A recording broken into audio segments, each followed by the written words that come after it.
Всем привет, друзья! В это невозможно было поверить, даже представить. В Украине, в Харькове, на одной из больших площадей Европы, под открытым небом играет легендарная британская группа Queen. Концерт стал самым крупным событием, посвященным борьбе со СПИДом в нашей стране и одним из самых масштабных событий в истории Украины и города Харькова. Концерт вписал новую страницу в историю группы, поскольку за 40 лет ее существования еще никогда концерты Queen не собирали такой огромной аудитории. Почитатели рока, фанаты группы Queen приехали послушать любимых исполнителей не только со всех уголков Украины, но и из других стран. По официальным данным, площадь Свободы и все прилегающие улицы собрали около 300 тысяч любителей послушать песни Queen в исполнении Брайана Мэя, Роджера Тейлора, Пола Роджерса. Это абсолютный рекорд. Итак, благотворительный концерт группы Queen состоялся в Харькове на площади Свободы 12 сентября 2008 года. Давайте вспомним, как это было. В начале июля 2008 года СМИ начали писать, что группа Queen приедет в Украину и что концерт состоится на Майдане Независимости в Киеве. Ссылаясь на анонс нового концертного тура, в котором было указано, что тур начнется с бесплатного концерта в Киеве в середине сентября. Но 27 августа 2008 года глава фонда «Антиспид» Елена Франчук анонсировала, что концерт состоится в Харькове, городе студентов, наиболее уязвимый перед вирусом СПИДа. Также она отметила, что переговоры о выступлении группы в Украине длились 2 месяца. Целью концерта стало информирование людей и, в частности, молодежи о проблеме распространения СПИДа и о борьбе с ним.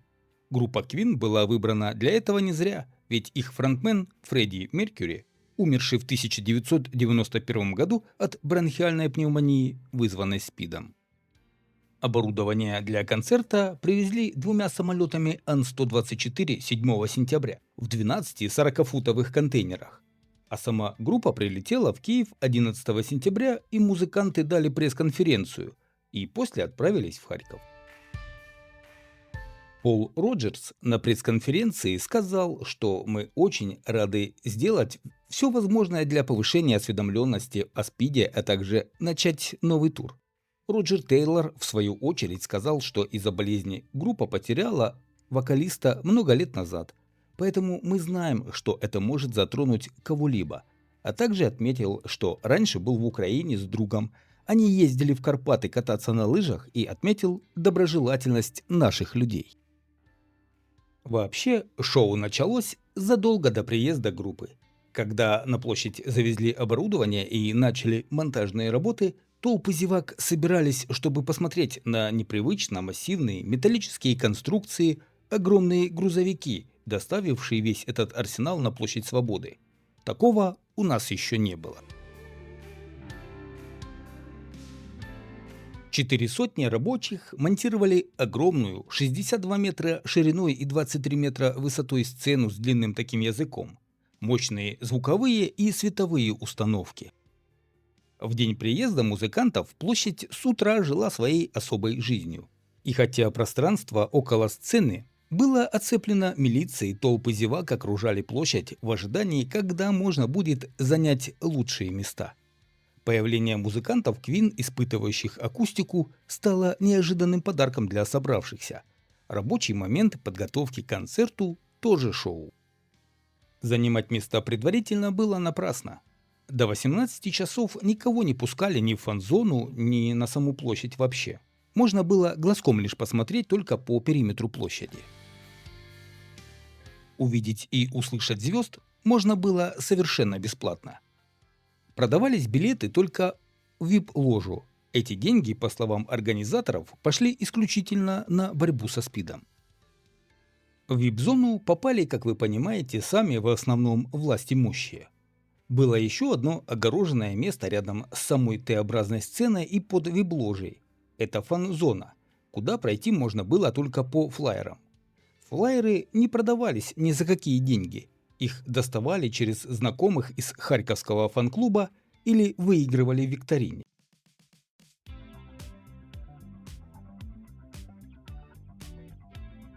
На площади Свободы накануне вырос целый городок с душевыми кабинками, столовой, телефонами и интернетом. Все это входило в райдер звезд. В тот день вообще все забито было теми, кто ехал на концерт. Автобусы, самолеты, поезда. Это не типичный концерт тура, а уникальное бесплатное шоу, на которое хотели попасть многие. Как рассказывали поклонники группы из Киева, например, утренний экспресс из столицы Украины был под завязку набит киевлянами, которые ехали на концерт. Уже в начале недели не было билета ни на один вид транспорта до Харькова. А еще поклонники нанимали целые автобусы, которыми приезжали со всех концов страны. Фан-клубы подготовились особенно тщательно. Атрибутика, плакаты – все было на высшем уровне. Перед началом концерта закрыли ближайшие станции метро. Всех желающих побывать на концерте легенд рок-музыки, а их было, повторюсь, больше 300 тысяч человек, площадь Свободы вмещала с трудом. Чтобы посмотреть выступление группы Queen, люди залазили на деревья и фонарные столбы, взбирались на всевозможные возвышенности, какие были в округе, и так висели на протяжении всего концерта. Люди протискивались поближе к сцене, нервничали, пытаясь занять места поудобней. Там, где хорошо видно и слышно состаревшихся, но живых легенд. Британских звезд хорошо было видно только тем, кто стоял близко к сцене, в так называемых фан-зонах. А для тех, кто был далеко от сцены, были сооружены 4 больших экрана. За полчаса до концерта начался телемарафон. Тема общая «Как предотвратить СПИД». Сделан телемарафон был так просто и проникновенно, что многие не стеснялись слез. А когда стали рассказывать про жизнь и смерть Фредди Меркьюри, многие расплакались в полную силу. Начало концерта было анонсировано в 19 часов, но начался концерт в 19:30 и шел 2 часа 30 минут. Это было нечто невероятное. Группа исполнила 28 песен из собственного репертуара и репертуара бывших групп Пола Роджерса, а также 4 сольных композиции на гитаре и барабанах. Сцена была оформлена на отлично. Каждая песня сопровождалась видеорядом. Было приятно не только слушать, но и смотреть. Перед исполнением песни «Любовь моей жизни» Брайан Мэй обратился к публике на украинском, сказав «заспеваемо».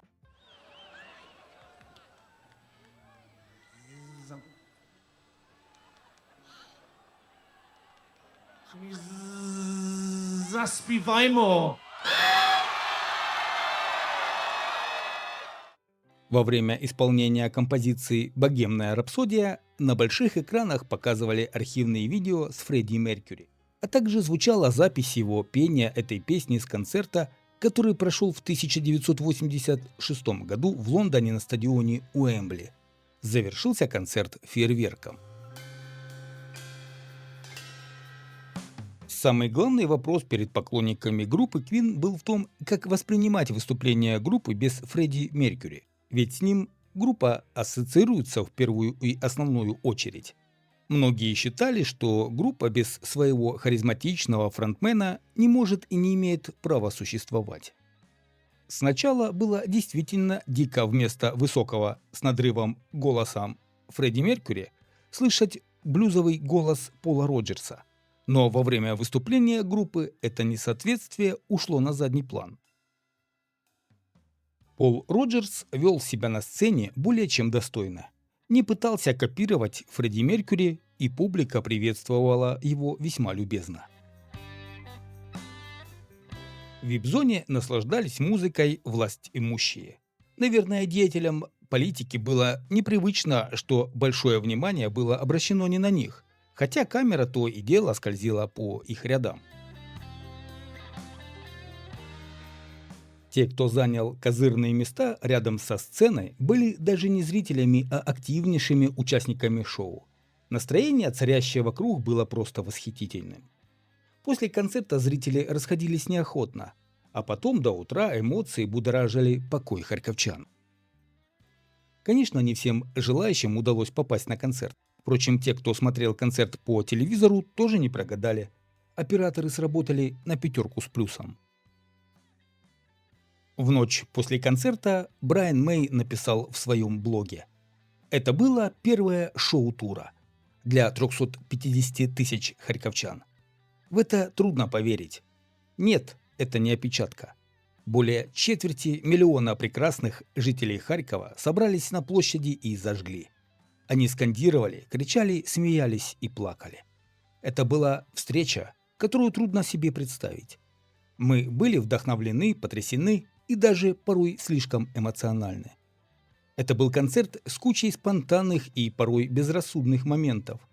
Это была одна из самых запоминающихся ночей в нашей жизни. Спасибо вам, замечательные украинцы». В октябре 2008 года Брайан Мэй написал на веб-сайте группы информацию, что запись этого концерта покажут в около 300 кинотеатрах по всей Америке. Показ состоялся в ноябре того же года. 1 декабря 2008 года в Украине в 30 кинотеатрах состоялся премьерный показ киноверсии концерта для печати. В 2009 году группа выпустила концертный альбом под названием «Live in Ukraine» с записью этого концерта. 19 марта 2022 года запись концерта была обнародована на YouTube-странице группы и был начат сбор пожертвований в пользу Управления Верховного комиссара ООН по делам беженцев, как гуманитарная помощь пострадавшим от полномасштабного российского вторжения в Украину. Ссылку на запись концерта группы Queen в Харькове я оставлю в описании к видео, которое вы сейчас смотрите. Площадь Свободы после концерта опустела. Напоминанием о фееричном действии остались только тысячи пустых пивных бутылок и другого мусора. Но у каждого, кто в тот день, 12 сентября 2008 года, был на главной площади Харькова, еще долго перед глазами будут стоять немеркнущие образы людей, ставших кумирами для нескольких поколений. Фредди ушел, но жизнь продолжается.